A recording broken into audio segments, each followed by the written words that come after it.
Okay, and this is what caught my attention, Susan, because I started sourdough baking like 10 years ago. I got totally into it. I did the starter, and the pandemic hits, and that now everyone gets into it. I saw your loaves online. I thought that was brilliant, giving every member a loaf. So kind of getting into the nitty gritty on your dough recipe. Can you kind of give us a little background? Are you using 100%, natural wild yeast starter, or are you using some commercial yeast? I made my own. This is Stockton Victory Park homegrown yeast. It is pure Stockton grown right here. No, so there is nothing commercial about it. I don't grind my own wheat, so I do use commercial flour. But no, the yeast is all mine, and that I started, I guess, last March or April, and I'm still baking. I've got 11 going. I've got some. You got 11 starters going right now. I've got 11 starter going right now. I can show you if you want. I have a batch proofing, not in its final rolls yet, but I'm going to do that next. And yeah. And so for listeners at home, you can make your own sourdough starter. You just get some flour and some water, and you just keep adding flour and water every day until it starts bubbling. And, I've had the privilege of living in different areas of Sacramento, and the bread will taste different depending on where you live. So Susan, can you give us a little info on your yeast and kind of, what kind of sourdough is it bringing out? Is it more like, is it as like San Francisco? Is it have that nice sourness to it, or is it a little more mellow? What's the Stockton wild yeast like? Well, as you know, it depends on how long I ferment it, how sour it is. Right. So this batch I have in right now, April is busy with committee time, so I kind of forgot I had a batch proofing. So I think this one's gonna be pretty sour. And I don't know about you, but I do different types too. So it kind of depends on what I'm doing and what kind of leaven I create. I do a buttermilk rye with a banana in the leaven. I don't know if you've done that. It's a Japanese method. And that will taste, not overly sour at all, but really complex and earthy and grainy.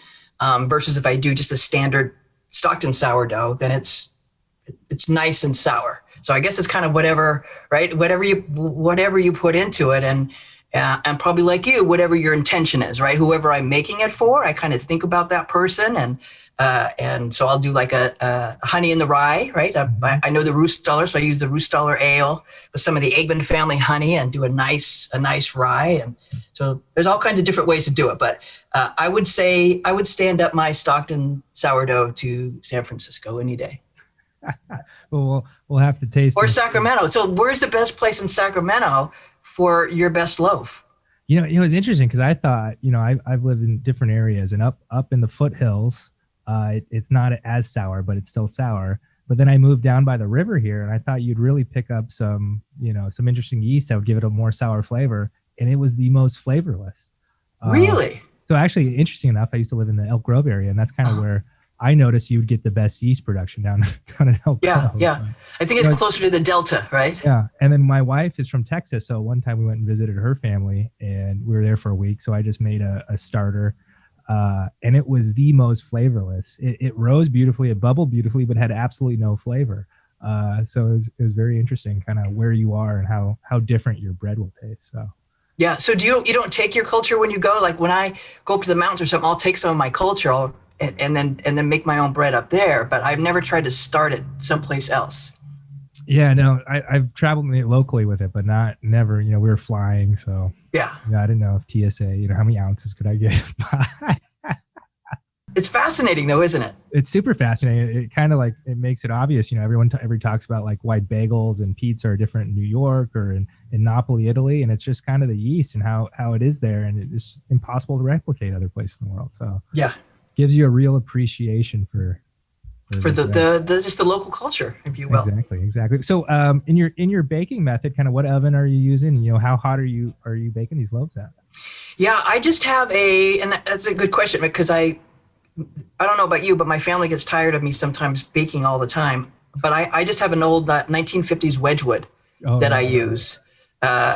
and I don't know if we're going to talk about some of my legislation later, but like I have a right to repair bill, right? Like so all these new appliances that burn out. This Right. old Wedgwood I'm baking on, I crank both sides up to 500. I've got old cast iron things in there, and that's what I cook in. I have done it on my barbecue. That's harder to do. Yep. You have to be a little bit creative. I've had to set it up on bricks to be able to, not burn the bottom too much. And do you bake on parchment, or do you just do? Yeah, I do the parchment, so it just comes right off. That's what I found. I found actually that if you put a little pan of water at the bottom, you get that oven nice and steamy. You get the nice spring in the rise. Yeah, I use a cast iron Dutch oven with the cover. Right. And then take the cover off. That's good. But I guess, as you mentioned, I guess we are here to talk a little bit about we can talk about bread all day. And I got for my birthday, I had just read online, but it's sitting right here. I love that. For my baking stuff. So that's what, so we had up in the space station, you think about, so my spouse has a lot of health issues. And so when I first got in the legislature and we have a young child, we need a little bit of help. And so, you advertise. Anyway, we got this fantastic young man. So we called him our Manny because he was a man and he was our nanny kind of, but just a great guy. And he then went on to, he's in Alaska now. And so, we still talk and correspond. And I was telling him about my sourdough and I kept saying, my paper keeps sticking to the bottom of my loaf and I wasn't consistent.